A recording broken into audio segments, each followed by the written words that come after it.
Hi guys, welcome back to another episode of Train Simulator Classic, aka Railworks. It's been a minute. It's been a hot minute.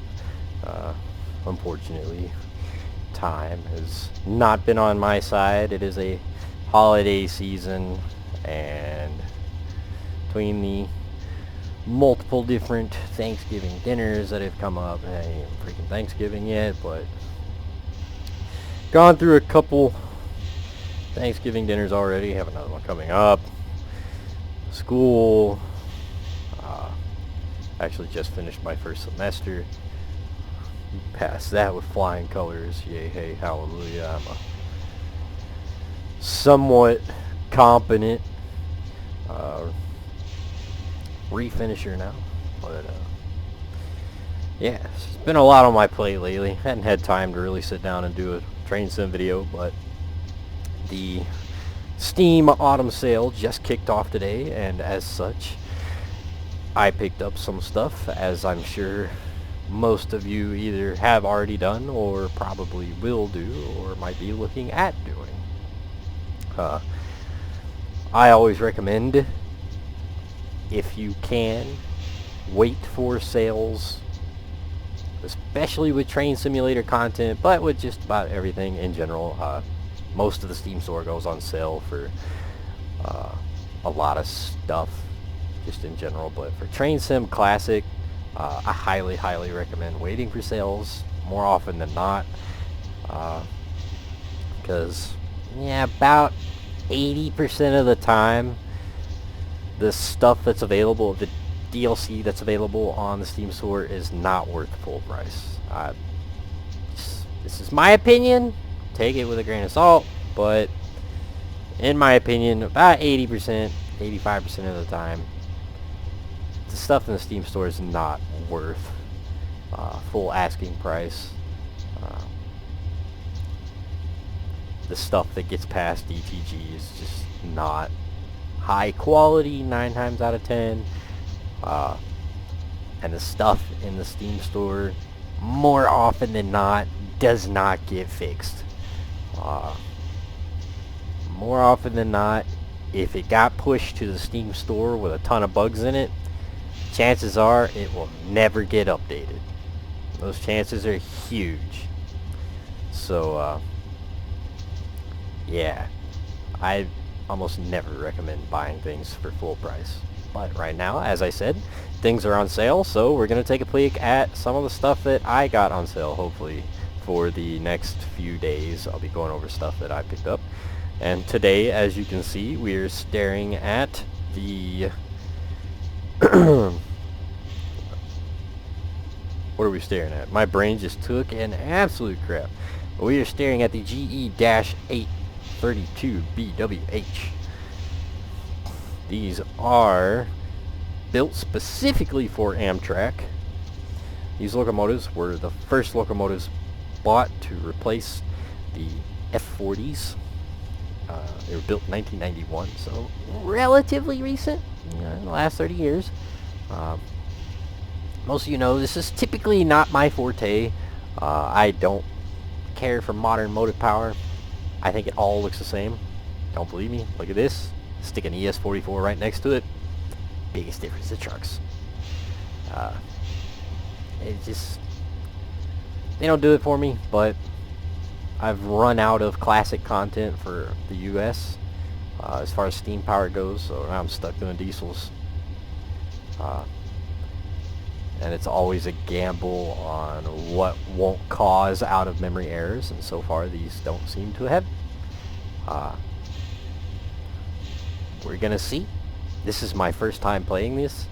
I bought these today, not even 2 hours ago, so this is absolutely a first look on my part. For some of you it might be a first look, for some of you it might just be a refresher. Cool beans. This pack was pushed out by DTG in 2016, so it is very much dated. It is very much not worth 20 bucks, so if you're looking at it, definitely be buying it on sale. Now, why do I say that? Is anything software-wise that's past 5 years old, truth be told, at that point it's already aged well past its original asking price. It's like you trying to sell your used gaming PC for what you paid for it. It's just not going to happen. So definitely pick these up on a sale. Just going to go ahead and throw that right now, immediately. Once they get that old, 20 bucks is too much. But history-wise, as I said, these were built to replace the F40 for Amtrak, and there were a total of 20 produced. I do believe these are still in active service today. They have a top speed of 103 miles per hour. According to the Wikipedia, they are operational, used primarily for their yard switching and backup motive power for the Amtrak San Joaquin and Capital Corridor trains. I do believe the P-42s and such have since taken over most of the passenger operations for everyday use for Amtrak, but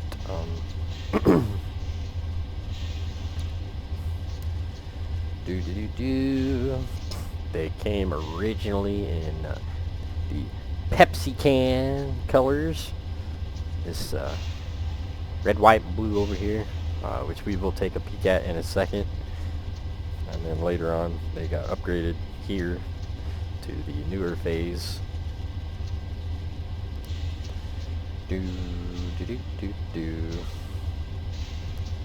What else is wacky that might be useful to know? Nothing really.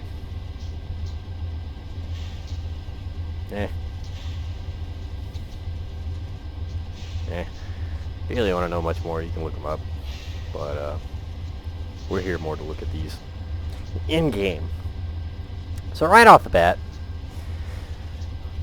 the exhaust actually looks pretty decent. I don't know how much these would be pouring smoke like this just sitting here idling, but at least it's not the typical squares or cotton balls that seem to come from certain developers.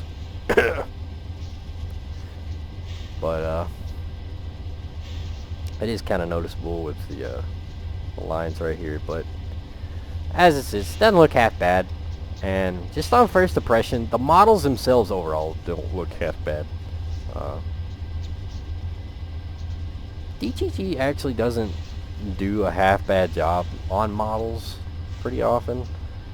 What I find typically they fail in either physics or sounds or both, which of course we'll take a look at later, but overall the model actually looks really good. The texturing is a little wonky. The gray here looks very white, very noticeably white, which I guess isn't such an issue if you're in some place like California, which we are on the modernized workshop Cajon Pass route right now. The sun would pretty much bleach this to a whitish color anyway, but it is a little bit white. But and then these builder plates are extremely noticeable. They're most definitely 2D textures, which, I mean, at least they raised the board. That's not half bad, but they're very, very noticeable, which I don't know if it's because the rest of the locomotive is pretty much clean and these are aged or what, but ew. You can read this plaque for the most part. GE diesel locomotive, weight, can't quite see. Date December 91. I believe it says 3,200 horsepower. You can read that. Can't read this plaque. Got the GE logo. Can't read anything else. It's a literal photo texture that's just flat on there. Don't care for that. That's a big X mark. All of your little panel latches here are 2D textures, which I can kind of overlook. These are 2016 standard, not 2023. So they're not horrible. They are definitely a dated item. next to something like a machine rail model or even a brand new Searchlight Simulations model. I know some people are like, "Oh, you can't compare the two." Yes, I certainly can because I own them. They definitely don't stand up, but for 2016 standards, it's not awful.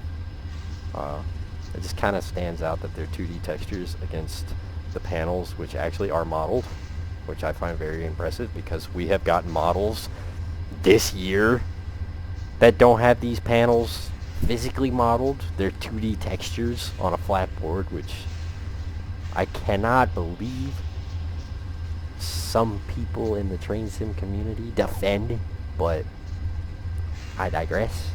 These are actually 3D panels, so I love that. Everybody knows I like my little bits of rivet counting. Panels are a big thing. 3D modeling, 3D objects made me very happy. The number is a little bit blurry, a little bit low res. It's not too terribly noticeable. It's just when you get up close to it, you can definitely see the blurriness compared to the paint scheme. It's a much finer line right here.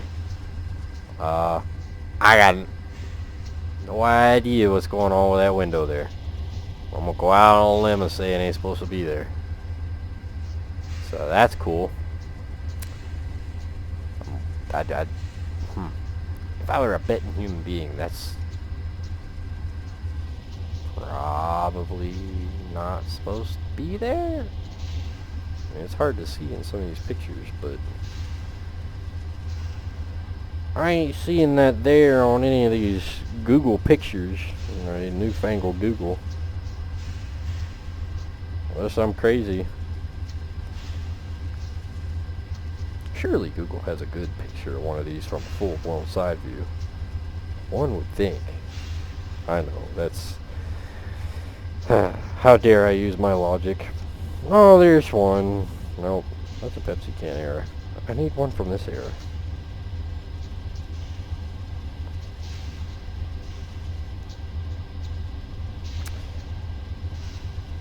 Oh, well, here's a brass Overland models, which does not have this window down here, so I'm going to assume that window don't go there. Hey, there's actually, oddly enough, this locomotive in particular, and guess what? This window ain't down here. So, can confirm, window doesn't belong there. Window, mirror, I don't know what that's supposed to be, but it, let's say it's probably was supposed to go up here. But it serves no purpose down there. Anywho, I digress. Rest of the model. Look at this. 2D here. But, these are actual 3D models. These latches here. Now the texturing on them is different from the base of the locomotive, so they stand out like a sore thumb. Like this is a very different white than this white. But, at least they're 3D models. I'll give them that credit. They are 3D models. There's a very noticeable line around this door. And it is a very blurry corner. It's a 3D object, but it's very, very, very blurry around the edges. Paneling looks nice overall. Oh goodness, those latches stand out horribly right here. The latches, even the 2D latches, the 2D latches stand out really, really, really bad.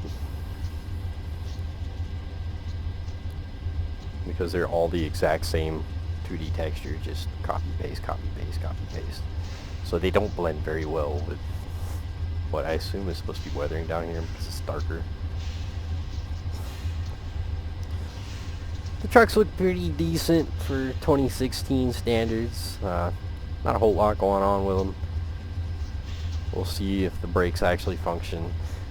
They're definitely low res, especially when you get up close to them. They're very low res. Again, not too terribly noticeable at distance. Definitely noticeable when you get close to them. Oh goodness, look, bolts. Actual model bolts. You guys know how I love my little bolts and rivets. Something some guys completely forget about. even today, which is quite wild. But overall, it looks pretty good. Better step lights. Woof. That looks awful.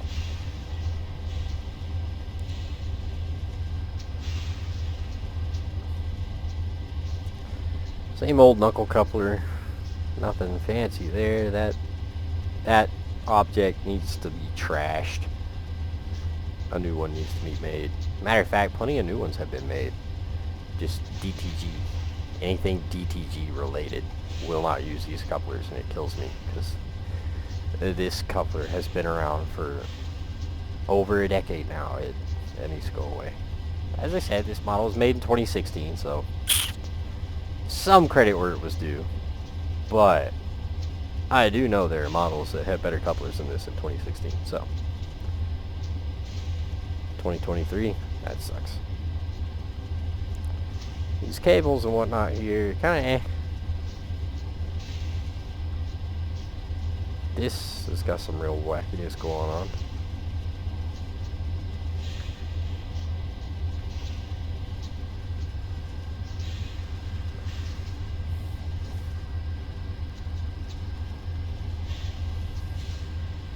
Horn model, very square, very angular, not very round.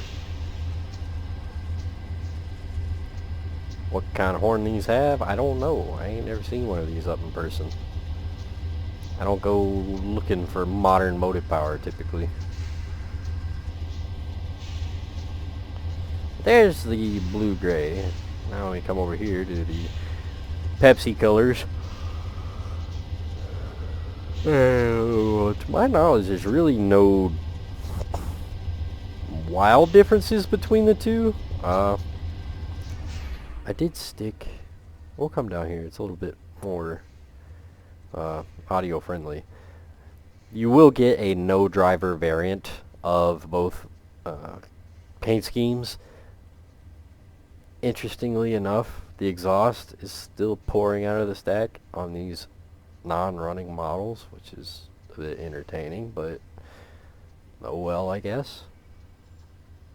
But anywho, I did see there is a emergency light on the top of the Pepsi can over here that is not on the other model, so you can definitely see that.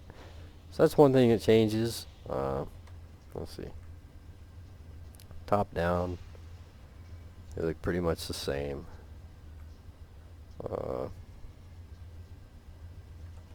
On the back, anything weird on the back? Not really. Pretty much the same. Pretty much the same. It's kind of that one off detail there. Light.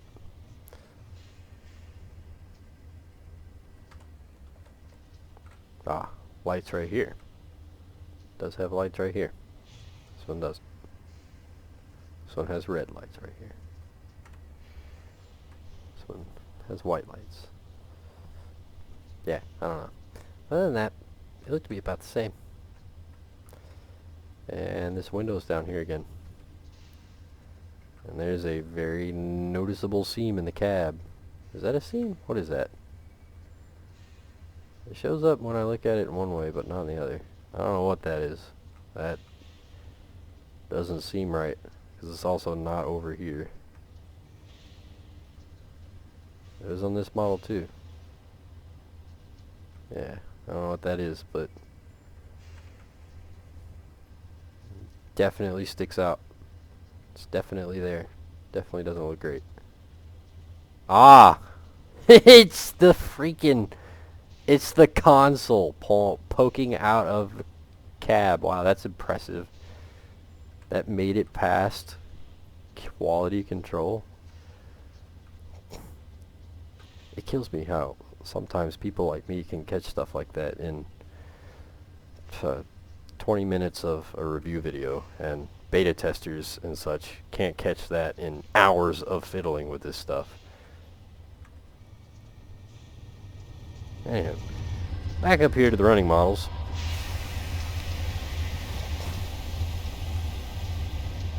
I don't need that right now. So let's get in the cab.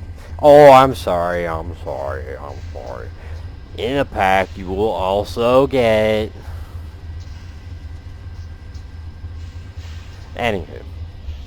Yeah, you'll get a baggage, a transition car, a sleeper car, a coach car, a dining car, a viewliner, and another baggage car. Right? Yeah. Transition. Yeah, the other baggage car. These are old. These are very old. And every single freaking Amtrak pack that DTG ever puts out is put out with these right here. This model has never been updated. It has nothing new, nothing special, nothing great. There are some freeware upgrades, but as it sits right now, I see zero reason whatsoever that I need to go over these. Chances are, if you've been in Train Sim for a while, you have these cars. Why is this coupler stuffed so far up under here? But not here. That irks the snot out of me. Anywho. Yeah, these look old. These look like MSTS models, kind of old. Like, that looks horrid.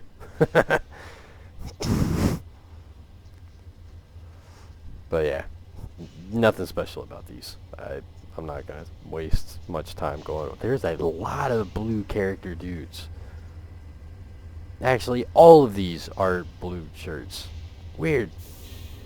Oh, the doors do open. There's that. I think the doors open on all of them. But yeah, they look old. They look really old. So back to the locomotives. Inside the cab, you cannot turn your head in both directions completely. So you cannot turn around. That right there is the extent of your head view.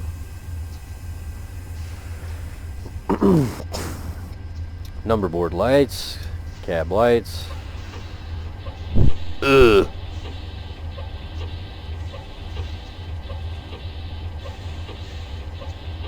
Ugh. Don't like the wiper sounds at all. The actual movement's not half bad, but the wiper sounds themselves, gross. Sounds like something out of a 1960s movie. The texturing's not the worst. It's very low res, very blurry. No window. Alerter. You push it. Bell.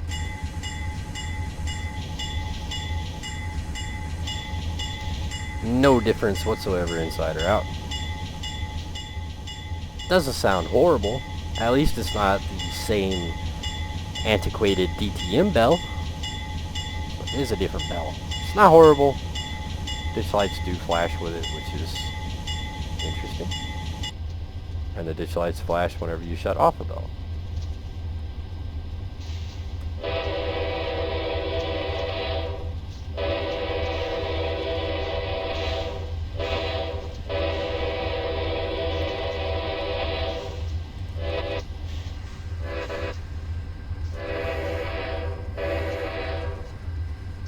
No sound whatsoever inside or out. Yeah, so there's really no difference in sound inside or outside of the cab. The air horn's not horrible. It has a horrible short burst.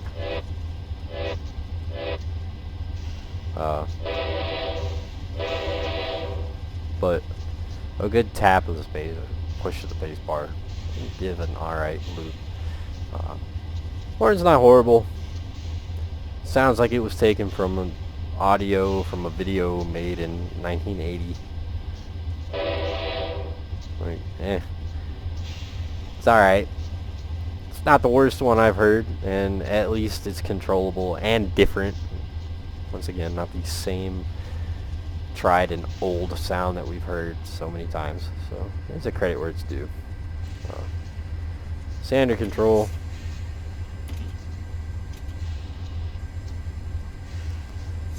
Lead axle sander. Horn. Reverser.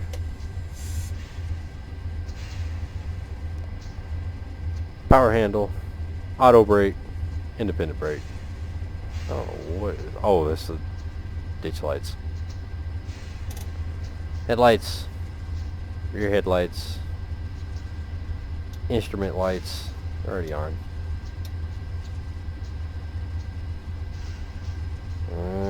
Whoop. Step lights. That is everything that we get.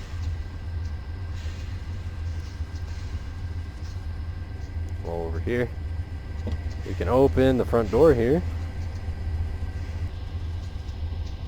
Does translate outside. Oh my goodness gracious. Grody. It's got a flare. It's very white. And it gets worse the further away I get. Ugh.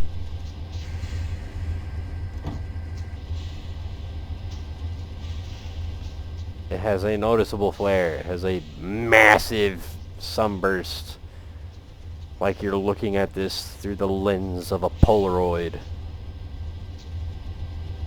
So that's gross. Headlights suck. Oh, what's this? Bathroom door. Okay. Can kinda open the bathroom door. Actually has a nice door sound.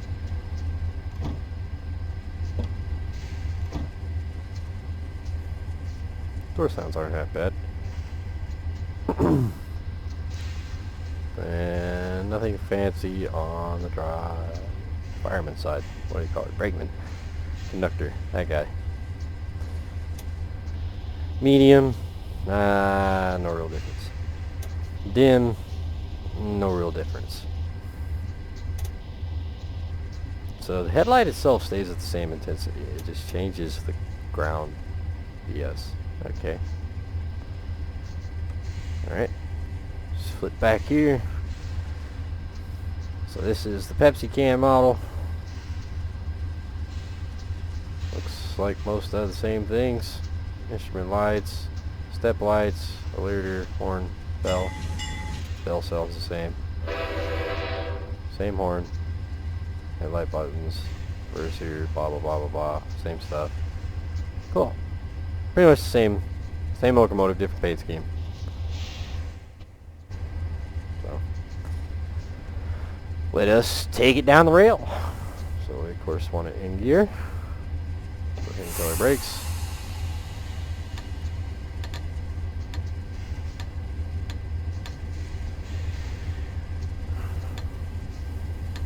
Notch sounds are same notch sounds that we always hear.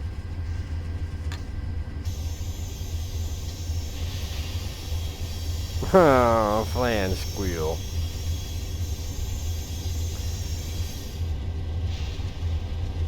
Now, these do have head-in power applied. I don't think you can shut it off, so the RPMs won't change much.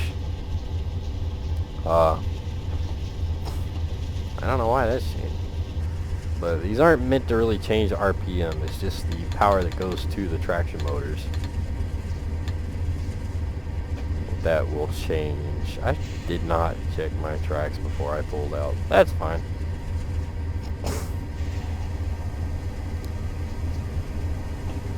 It's fine if I pretend it doesn't exist. Got me clear enough. But yeah, so audio wise, the RPMs won't change much. At least they shouldn't, unless you shut off head-in power. And I don't believe you can shut off head-in power, so the RPMs never change on this model.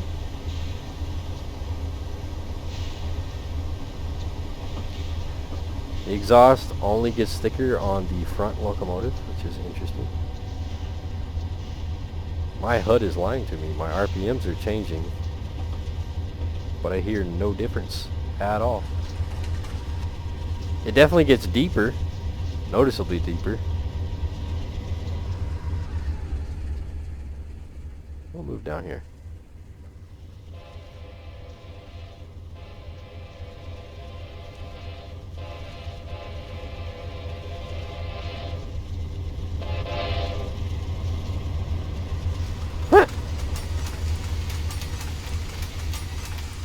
Oh my goodness!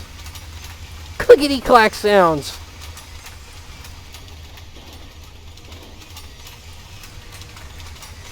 You know how often we get brand new content that ain't even got clickety-clack sounds like that?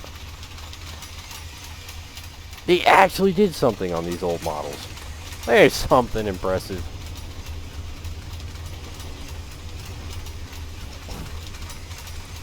And they don't sound half bad either. Locomotives themselves, yeah. Like I said, there's no real change in the engine audio. It just sounds like it gets a little deeper, but not enough to go, oh my goodness. Oh, I hate that flange squeal. At least it's not loud and obnoxious, but the audio is not extraordinarily overpowering like a lot of other models are.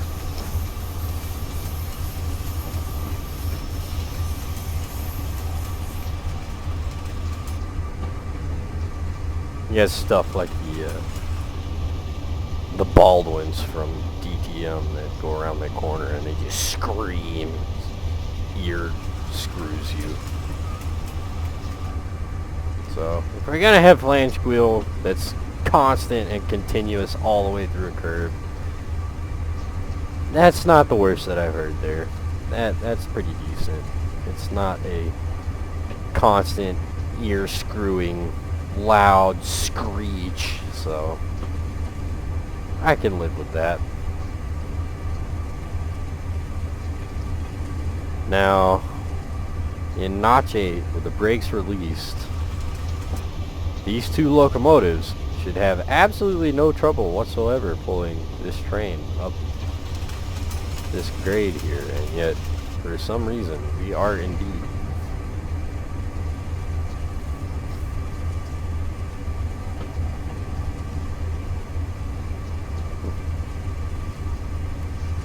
Interesting.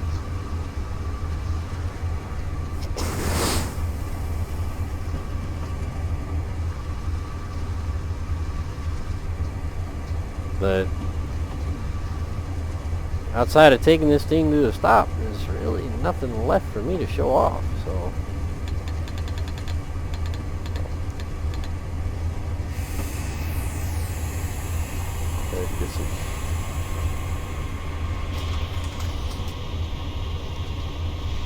the dynamic brakes kick up, because if you use your keyboard, oh my goodness, we stop fast.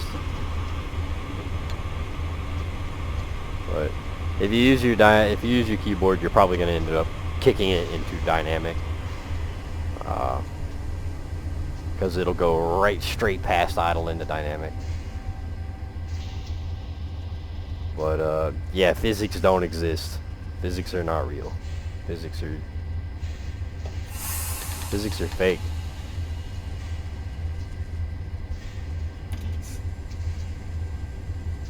Nice. It won't get up this hill. Huh.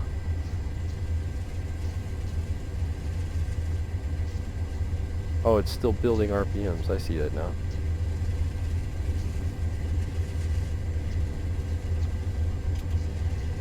How odd. It goes through a whole wind-up process, like the RPMs are changing. And it shows the RPMs changing on both the F4 and the F5 HUDs. But the audio does not change at all. I don't know what's going on with that. That's weird.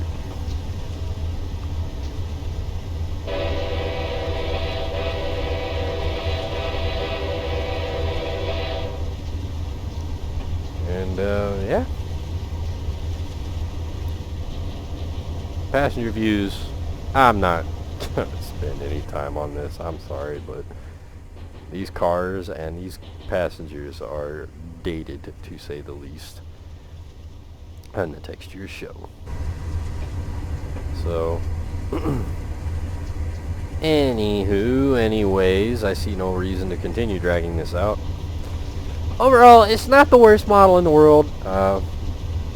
Whenever it goes on sale for half off. So I paid $9.99 for it. For that, you know, $10. It's not horrible. It gives you another kind of more unique Amtrak locomotive to fiddle with if you're into that. For these more modern routes, if you like passenger motive power, they're not bad. God, that's the best part of this pack. The audio on these cars is awesome. I love that. I love the fact that we got audio on passenger cars. On a pack that came out in 2016. Jeez. But overall, I would say on sale, it's definitely worth checking out if you're a big passenger guy like Amtrak, modern motive power. I would say it's worth checking out. It's worth your time and effort. So it is available on the Steam store. The Dash 832B wide hood, WH, I guess is what that would stand for. Anywho's, hope you guys enjoyed the video. Stay tuned. I will have more in the near-ish future, hopefully, of recent stuff picked up in the sale. And hope you guys pick up some cool stuff during the sale as well. So, until then, I will see you next time.